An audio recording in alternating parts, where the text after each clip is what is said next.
Bienvenue à tous. Écoutez, sans plus tarder, on va démarrer directement dans le vif du sujet. Et puis, je serai à disposition après pour discuter avec vous. L'idée là, en fait, c'est que je vous présente un peu comment j'écris, comment je pense, comment je ressens les choses. Et puis, voilà, Alex est là pour m'accompagner à la guitare. Et je vous présente Dorian pour ceux qui ne la connaissent pas, qui est notre éditrice. Voilà. Donc je profite de ce petit moment pour remercier chacun et chacune d'entre vous. Et à travers cette lecture, je vous invite à faire un tour avec moi, avec vous-même, en tout cas avec ce personnage qui peut être n'importe lequel d'entre nous et dont on suivra les pensées. Je vous invite à éveiller votre sixième sens pour vivre cette expérience ensemble.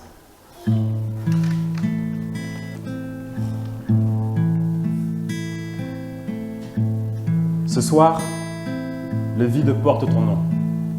Les silhouettes miment ton ombre. J'aimerais tant couper le son de toutes ces voix qui m'encombrent. Ce matin, j'ai vu ton souvenir quitter la chambre précipitamment. Il était vêtu d'un sourire dépareillé comme tes sous-vêtements. Cet après-midi, j'ai cru lire un texto, narrant tes déboires en transport qui t'ont mis en retard au resto du pot de départ de ton mentor. Ce midi, j'ai mangé ma gamelle, avec un arrière-goût plein de manque. Mon appétit se veut très formel, assurant le minimum, comme en planque. La vie continue.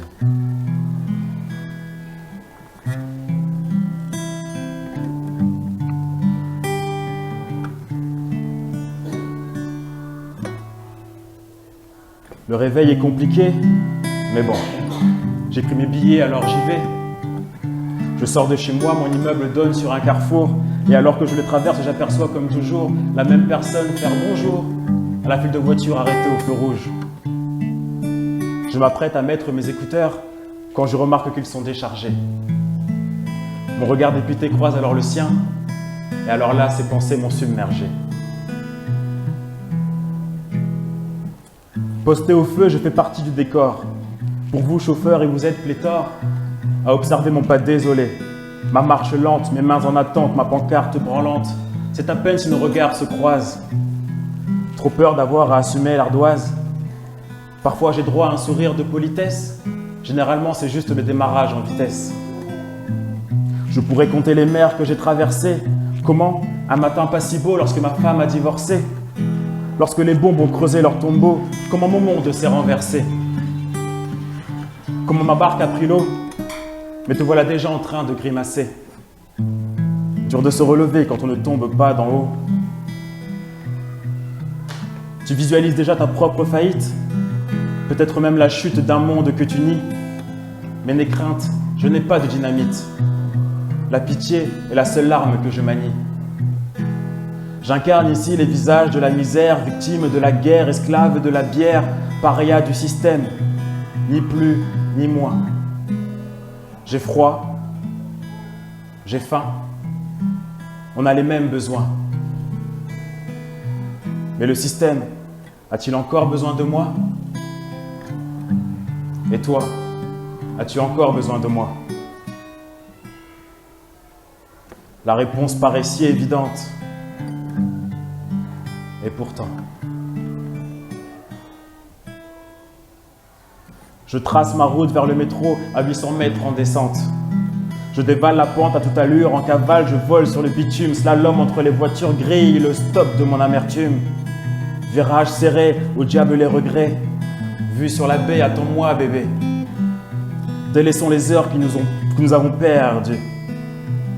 Déroutons les peurs qui nous ont pendus. En chemin, je passe devant une chocolaterie réputée et comme à chaque fois, j'ai envie d'entrer et de m'offusquer. Vous qui aimez tant vanter les produits du terroir, pouvez-vous en faire autant pour la fête du chocolat noir? Qu'est-ce que le savoir-faire sans la matière première? Pensez donc à la nourricière à votre prochaine cuillère. Mais bon, là, c'est pas le moment. J'ai un train à prendre et besoin de me changer les idées. Vraiment. À l'approche de la bouche de métro, je commence alors à me dire que le voyage démarre dès à présent et que je ne devrais pas attendre d'être parti pour partir. Alors que le prochain métro tarde, un violon élève la voix, je me tourne, une femme joue avec un drôle d'attirail en guise de bras droit. Je croise son regard, elle me sourit comme si tout allait, et j'entends alors ses notes me parler.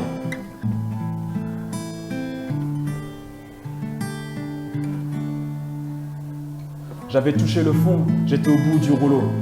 Maintenant j'entrevois le bout du tunnel. J'ai passé tellement de temps la tête sous l'eau à croire ne plus pouvoir être la plus belle. Ce jour-là, celle que j'étais s'est brisée quand j'ai réalisé que j'y avais laissé mon bras. Je me suis demandé, mon Dieu, pourquoi m'as-tu visé alors que l'horloge tourne et que rien ne l'arrêtera? Il m'en a fallu des semaines et des mois de thérapie, de rééducation et de souffrance pour comprendre qu'il n'est pas trop tard pour être moi et que 33 est un bel âge de renaissance. Quand j'y repense, c'est la fierté qui m'envahit. Cet accident m'a peut-être bien sauvé la vie, car désormais, je suis toujours ma meilleure amie, ma plus belle version, je me le suis promis. Une larme pointe à l'œil, et le métro aussi. Je m'engouffre et la sèche de suite. Je suis ému, je ne comprends pas bien. Est-ce mon rapport au corps, à mon corps? Est-ce ça le lien? Je suis dans la salle de bain, une larme peut-être, je ne sais plus bien. Afin de mettre un terme aux brimades, je dégrade mon épiderme. J'utilise l'éponge du côté vert dès le retour de l'école primaire. L'éponge est si rugueuse. Mais qu'importe le mal, puisque depuis la gigoteuse, on me dit que je suis sale. Un souvenir parmi tant. Un sale noir par mi-temps.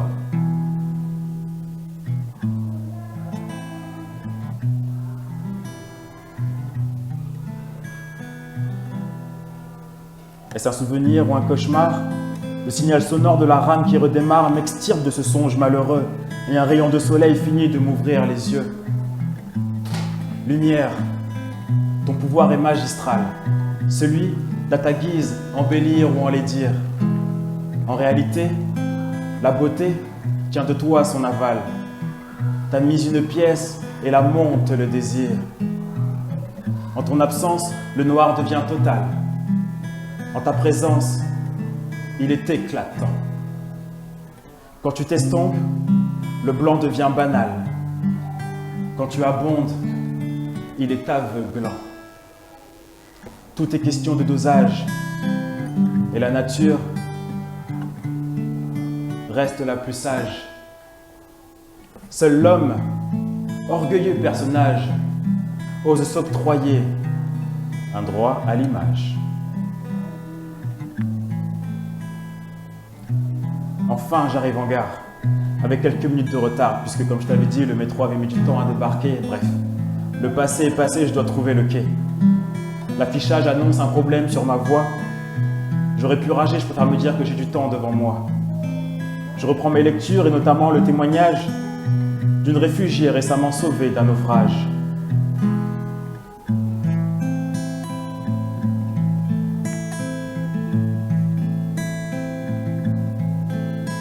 Selon le curseur, entre couleur et pâleur, mon refuge est l'heure.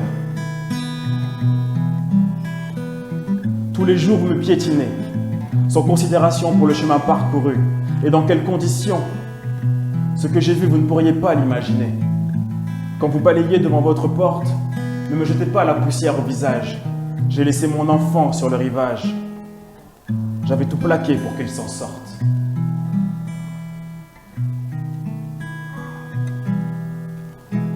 Des fois, je me demande qui gagne quoi à vivre dans un monde avec tant de désarroi. Chacun ne sera que poussière, alors pourquoi la vérité est tue par les instances officielles? Justement, je tombe sur un article à propos d'un journaliste combattant la France-Afrique. Allons enfants de la patrie, voyez comme on me décrit. Voyez cet état qui me fiche S parce que je l'affiche sans cesse.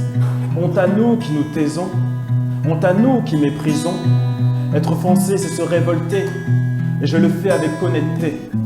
Je lis, j'entends et je comprends ce que font les grands de ce monde pyramidal à coups de triches électorales, entre autres.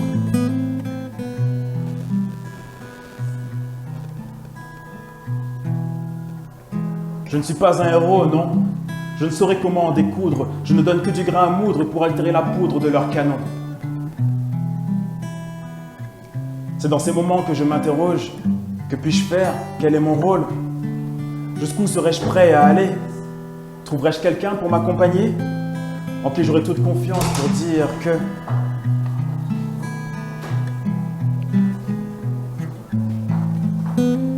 D'un geste opportun, j'ai retourné la crêpe du destin. Mes voiles arrachent presque mon mât. Si tu m'aimes, ne lâche pas ma main. Au diable leur radar, au diable leur cafard. Je me suis tiré de leur imposture, un sourire plein de désinvolture. Bien que le vent soit frais, s'il me fouette le visage, c'est qu'il balaie les nuages, laissant mon soleil nous éclairer. Accroche-toi bien à moi, je ne m'arrête plus, sauf si c'est mon choix. Ne flippe pas pour autant, gagner seul c'est bien, à deux c'est plus important.